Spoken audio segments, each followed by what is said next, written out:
Hello, नमस्कार मेरे दोस्तों। मैं मुकेश आप सभी को आपका अपना YouTube channel A to Z reasoning classes by Mukesh sir में स्वागत करता हूँ। हम रीजनिंग में रैंकिंग पढ़ा रहे थे। रैंकिंग में पोजीशन इंटरचेंजिंग का कुछ क्वेश्चन बताए थे, उसी से रिलेटेड और एक दो क्वेश्चन बताएंगे। उसके बाद हम और इसी में आगे हॉरिजॉन्टल एंड वर्टिकल अरेंजमेंट के बारे में और सर्कुलर अरेंजमेंट के बारे में बात करेंगे अगले वीडियो में। तो देखते हैं दो क्वेश्चन को, उसके बाद कुछ आगे हम बात करने वाले हैं। तो पहला क्वेश्चन का रहा 60 छात्रों की क्लास में जहां लड़कियां लड़का से 2 गुनी हैं, लड़कियां जो है गर्ल्स जो है जो बॉय से 2 गुनी है, टोटल कितना है 60। तो टोटल हो गया 60। तो यहाँ से हम निकाल सकते हैं बॉयज कितना है और गर्ल कितना है। तो बॉयज और गर्ल 2 गुना होना चाहिए और ये 1 गुना। तो 40 यदि रहेगा, ये 20 तो 60 हो जाएगा, इससे 2 गुना है। तो हमको ये मैथ का कैलकुलेशन है, आप लोग कर सकते हैं, रेशियो अनुपात से भी कर सकते थे। तो यानी 40 गर्ल है और 20 बॉयज है। आगे हम स्टेप बाय स्टेप पढ़ेंगे। उसके बाद क्या कह रहा है, रमेश का पद ऊपर से 17वां, ऊपर से 17वां रमेश है। रमेश का पद ऊपर से 17वां है और 9 लड़कियां आगे हैं। क्या कह रहा है, ऊपर से 17वां है, यदि पदों में रमेश से 9 लड़कियां आगे हैं, 9 लड़कियां आगे हैं, गर्ल 9 और 17 है, तो 8 बॉयज होगा। 8 बॉयज में एक रमेश है। हम आगे और देखते हैं, आगे हैं तो यहाँ पर ये 7 ही बॉयज में होगा। तो कितने लड़के उससे पीछे हैं।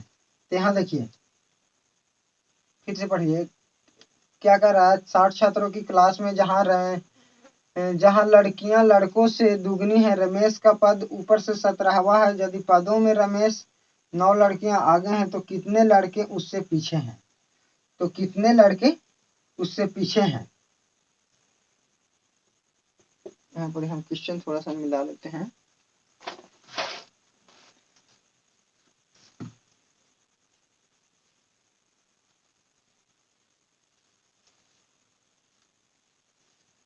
ठीक है, क्वेश्चन कितने लड़के पीछे हैं। तो टोटल लड़के कितने हैं 60। तो ऊपर कितने हो रहे हैं, 17 आगे हैं, रमेश 17 है, 17वां पर ऊपर गर्ल्स कितना है 9। तो नीचे गर्ल्स कितना हो जाएगा, 31 गर्ल्स हो जाएगा। नीचे गर्ल्स कितना हो जाएगा, ऊपर 9 गर्ल्स है, टोटल गर्ल्स मेरा कितना है, टोटल लड़कियां कितना है 40। तो नीचे कितना गर्ल्स होगा 31। यदि रमेश से ऊपर 9 लड़कियां हैं, क्या कर रहा है, यदि पदों में रमेश से 9 लड़कियां आगे हैं, इससे आगे 9 लड़कियां हैं, तो इससे पीछे कितना लड़कियां होगा 31, तब ना 40 होगा। अब क्या कह रहा है, तो इसी के ऊपर 7 बॉयज होंगे, यदि 9 ये है तो 7 बॉयज होगा, तब ना 17 होगा। अब क्या कह रहा है, लड़के कितने नीचे होंगे, तो 12 इस 7 1 8, तो 12 यहाँ पर ही होगा, 12 बॉयज नीचे होगा। तो रमेश से नीचे कितने 12 बॉयज होंगे, 12 लड़के होंगे। समझे कि नहीं समझे। देखिए पहले फिर से पढ़ते हैं। ये तो आप समझ गए होंगे कि कैसे ये अनुपात रेशियो निकाला गया है। 60 छात्र है, उसमें लड़कियां है जो लड़का से दुगनी है, तो यानी 40 लड़की रहेगा तो 20 लड़का रहेगा, तब ना दुगना होगा। अब क्या कह रहा है, रमेश का पद ऊपर से, फिर ऊपर से क्या कह रहा था, ऊपर से इसका पद है 17, रमेश है 17वां नंबर पर। फिर से पढ़िए, रमेश ऊपर से, यदि पदों में रमेश से आगे 9 लड़कियां हैं, इससे आगे 9 लड़कियां हैं, इसमें 9 लड़कियां हैं और एक ही रमेश है, रमेश है जो लड़का है और ये लड़कियां हैं, टोटली 17 है। तो यानी और एक रमेश है, तो यानी 7 होगा जो बॉयज, और इससे ऊपर या इसी के बीच में होगा, यानी इससे ऊपर 7 बॉयज और होगा तब ना। 9 8 9 7 16 एक रमेश 17 हो गया। अब इससे नीचे कितना लड़कियां होगा? जब 9 लड़कियां ऊपर है तो इससे नीचे टोटल लड़कियां कितना है मेरा? 40 है, तो इससे नीचे 31 लड़कियां होगा। अब लड़के कितने हैं? तो लड़के मेरा 20 है, तो ऊपर में लड़के 8 है, तो नीचे में लड़के कितने होंगे? 12 लड़के हैं। यही बनाना है, समझे? क्या कह रहा था? 60 छात्रों की एक क्लास में जहां लड़कियां लड़का से दुगनी है, तो दो लड़कियां तो एक लड़का, 2 लड़कियां तो एक लड़का, हमको इससे ऐसे सोचना है। तो 40 लड़कियां रहेगा तो 20 लड़का, यानी 2 गुनी की मतलब। फिर हमको कह रहा था कि 17, हम ऊपर से 17 था रमेश, और उससे ऊपर 9 लड़कियां था, तो 9 जब लड़का होगा तो उससे ऊपर 9 लड़की होगा, तो उससे ऊपर लड़का कितना होगा? 7। और उससे नीचे लड़की कितना होगा? टोटल लड़की 40 था, 9 अभी का जिक्र हुआ, तो 31 को तो नीचे होगा। अब जो ऊपर में 8 को लड़का हो गया, तो नीचे में अब लड़का किसको बचा? 12 को। बस यही मेरा से पूछ रहा था। अब थोड़ा सा दिमाग लगाइएगा, बन जाएगा। अगला क्वेश्चन पर हम ध्यान देते हैं। अगला क्वेश्चन कह रहा है, एक परीक्षा में उत्तीर्ण होने वाले छात्रों में एक का स्थान ऊपर से 16, स्टेप बाय स्टेप हमको देखना था नीचे से 29वां है, नीचे से 29वां है। 6 छात्र ने परीक्षा में भाग नहीं लिया, 6 गो ने भाग नहीं लिया और 5 गो उत्तीर्ण रह गए। इतना हमको है। एक क्लास में कोई हम मान लेते हैं हम ही एग्जाम दिए किसी में, हमको टोटल लड़का में ऊपर से यदि रैंक देखा जा रहा है तो मेरा 6ठा है, नीचे से रैंक देखा जा रहा है तो 10वां है, जिसमें टोटल लड़के में 6 उत्तीर्ण अनुत्तीर्ण थे और 5 ने एग्जाम में भाग नहीं लिए थे। फॉर्म अप्लाई किए थे, अनुत्तीर्ण के मतलब क्या है? फॉर्म अप्लाई किए थे बाकी एग्जाम देने नहीं आए थे, और 5 ने भाग ही नहीं लिए थे। यही इसको कहने का सेंस हो रहा है। तो देखिए, जब हम पढ़ा रहे थे रैंकिंग, तो रैंकिंग में कहे थे जब दोनों कंडीशन एक ही स्थान से एक ही आदमी का जिक्र हो, तो उसमें हम टोटल के लिए निकालते थे लेफ्ट प्लस राइट -1। तो इसको जब ऊपर नीचे का केस है तो ऊपर प्लस नीचे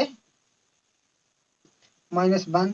तो इसको टोटल कैसे निकाल सकते हैं? टोटल बराबर क्या हो जाएगा? देखिए, टोटल बराबर हो जाएगा ऊपर प्लस नीचे -1 प्लस टोटल अनुत्तीर्ण, और पहला क्या कर रहा था छात्रों में?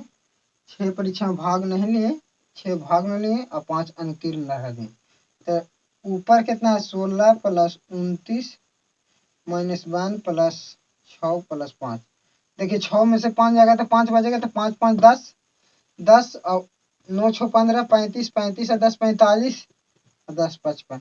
कैलकुलेशन आप लोग मिलाइएगा, फिर से जोड़ लीजिए, नहीं तो 16 29 29 और 5 5 10, 9 6 15, 2 3 4 यानी 5 55। मेरा टोटल स्टूडेंट वहाँ कितना था? टोटल स्टूडेंट मेरा 55 था। फिर से समझिए, एक कक्षा में उत्तीर्ण होने वाले छात्रों में एक का स्थान ऊपर से 16, नीचे से 29। तो यदि इतना हमको कुछ नहीं दिया रहता, इतना रहता था, इसको कर लेते ना। टोटल बराबर क्या होता? ऊपर प्लस नीचे -1। और इसी में कह रहा है कि और 6 गो परीक्षा में भाग नहीं लिया और 5 गो अनुत्तीर्ण रह गया। 5 गो फॉर्म भरा था, बाकी परीक्षा देने नहीं आया, और 6 गो था जो फार्मे ने अप्लाई किया था। तो सब जोड़ेंगे तब ना हमको पता चलेगा कितना स्टूडेंट है। तो ये मेरा था पोजीशन इंटरचेंजिंग का क्वेश्चन, इसी से रिलेटेड, इसी के रिगार्डिंग आता था, और हर एग्जाम में पूछे जाते हैं। तो हम इससे पहले हम आपको कैलेंडर पूरा समाप्त करवा दिए हैं, उसको रिवीजन करिए। हम आपको रैंकिंग पढ़ा दिए थे, रैंकिंग में भी आपको 5-6 लेक्चर हो गया है, और 4-5 लेक्चर होगा पूरा रैंकिंग। हम आपको बैच का ही नाम है 0 to banking level, 0 to banking लेंगे, आपका पूरा एकदम कंसेप्ट के साथ पूरा बताएंगे। तो आगे हम एक चलते हैं, आगे हम चर्चा करते हैं कुछ इसी से रिगार्डिंग। क्वेश्चन आप बुक से प्रयास कीजिए, आप प्रीवियस ईयर कोई भी एग्जाम का प्रीवियस ईयर उठा लीजिए और उससे रीजनिंग के क्वेश्चन जो हम टॉपिक अथी कर दिए हैं, बता दिए हैं, उसको आप लोग बनाइए। यदि समझ में नहीं आता है तो कमेंट बॉक्स में कमेंट करिए। आप उम्मीद रहेगा कि आपसे पूरा वो बनेगा, क्या आपको पूरा कंसेप्ट के साथ बताए हैं।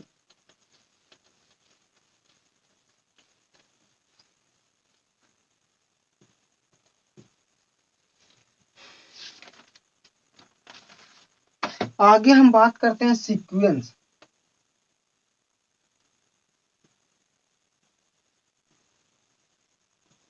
सीक्वेंस सीक्वेंस होता क्या है? सीक्वेंस भी है जो उसी से रिगार्डिंग है, जो हम लोग रैंकिंग पर हैं उसी से रिगार्डिंग मेरा सीक्वेंस है।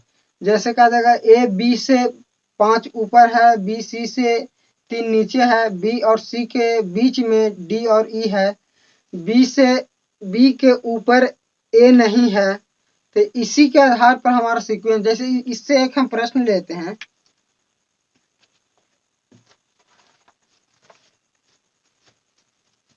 प्रश्न मान लीजिए ए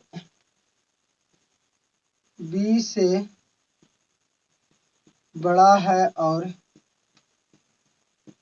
सी से, ए है जो बी से बड़ा है, बी से बड़ा है और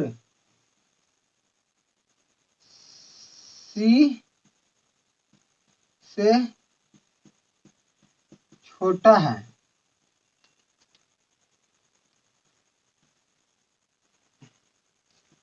जबकि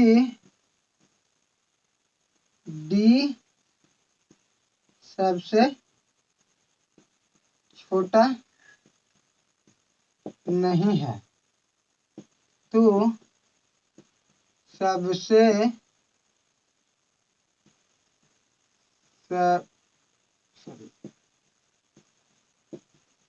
छोटा कौन है? देखिए ये इस तरह से आपको क्वेश्चन दिया हुआ रहेगा। क्या कह रहा है? ए बी से बड़ा है और सी से छोटा है। ए है जो बी से बड़ा है और सी से छोटा है। ए बी से बड़ा और सी से छोटा है, जबकि डी सबसे छोटा नहीं है। तो सबसे छोटा नहीं है, तो सबसे छोटा कौन है? तो सबसे छोटा कौन है? देख लीजिए, ए है जो बी से बड़ा है पर सी से बड़ा है और सी से छोटा है। तो सी से छोटा है, यहाँ पे मान लीजिए, यहाँ तक के तो एक स्टेप हम देख लीजिए, यहाँ तक एक स्टेप। अब सी का मेरा बात, अब डी का, डी सबसे छोटा नहीं है, तो डी सबसे छोटा नहीं है, यानी सबसे छोटा नहीं है तो सबसे बड़ा भी नहीं होगा। यदि सबसे बड़ा रहता तो मेरा वहां पर स्पष्ट कर दिया हो रहा था कि बी सबसे बड़ा है या सबसे छोटा है, और कह रहा बी सबसे छोटा नहीं है। तो बी का पोजीशन हम तो या तो यहाँ भी दे सकते हैं या तो यहाँ भी दे सकते हैं, इसका नीचे भी या तो इसका नीचे भी, यानी सी ए। अब यहाँ डी भी हो सकता है, यहाँ बी भी हो सकता है, या एक तरह से आप ऐसे लिख सकते हैं सी, ऐसे लिख सकते हैं सी डी ए बी। तो हर कंडीशन में सबसे छोटा कौन? सबसे छोटा कौन?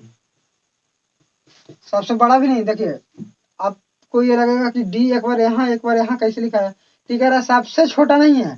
तो सबसे छोटा नहीं है तो सबसे बड़ा भी नहीं है, क्योंकि सबसे बड़ा रहता तब उसका हमको डी पूरा बता दिया हुआ रहता कि सबसे डी सबसे बड़ा है या डी सबसे छोटा है। तो यहाँ कह रहा डी सबसे छोटा नहीं है, तो डी सबसे बड़ा भी नहीं होगा।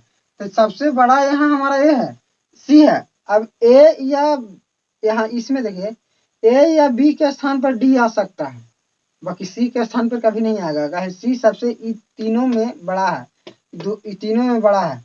तो एक बार ये कंडीशन बन सकता है और एक बार ई कंडीशन बन, बाकी दोनों कंडीशन में बी हमारा छोटा ही होगा।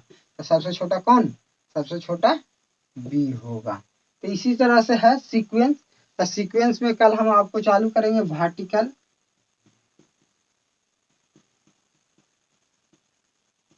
वर्टिकल सीक्वेंस कल हम बताएंगे। देखिए जो रैंकिंग नहीं देखे हैं वीडियो को रैंकिंग में पूरा हम पढ़ा चुके हैं, लगभग रैंकिंग उधर समाप्त कर दे। अब सीक्वेंस बता रहे हैं तो आप लोग वीडियो को देखें, कैलेंडर हम पढ़ा चुके हैं, वीडियो को देखें। यदि वीडियो अच्छा लगता है तो शेयर करें, लाइक करें, सब्सक्राइब करें और कमेंट जरूर करें कि आपको क्लास अच्छा लग रहा है नहीं लग रहा है। और यदि अच्छा लग रहा है तो अपने दोस्तों के पास शेयर करें। जय हिंद।